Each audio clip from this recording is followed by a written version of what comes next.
20-25-30% ভুয়ো ভোটার আছে। এই যে 3 বার জিতে যে টিএমসি পুরোটা ভুয়ো ভোটারের ভোটে জিতে, সিপিএম তাই করতো। এবারে এসআইআর খুব গুরুত্বপূর্ণ।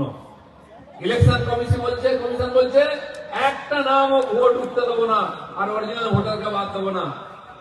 গামছার মতো নিংড়াচ্ছে, টিএমসি লোকের চোখ থেকে জল পড়ছে। একটাও থাকবে না, জেনে রাখুন। আপনারা খালি লাইনে দাঁড়িয়ে ভোটটা দিন। আপনারা অনেকে জিজ্ঞেস করেন আমাকে, লিপদা আমরা তো প্রত্যেকবারে বিজেপিকে ভোট দিই, আপনারা জিততে পারেন না। আমি বলছি হ্যাঁ, এবার দিন জিতে যাবো। বলছে ভোটটা যায় কোথায়? ভোট যায় না কোথাও, ভোটটা বিজেপিতে যায়। তাই 2,40,00,000, 2,38,00,000 ভোট আমরা বারে বারে পেয়েছি। তারপরেও এই যে 50-60 লক্ষ ভোট বেশি, সেটা হচ্ছে ওই 1 কোটি ভুতুড়ে ভোটারের থেকে ভোটটা পড়ে যায়, তাই আমরা জিতেও হেরে যাই। এবারে ফলো করুন টাইমস নাও খবর।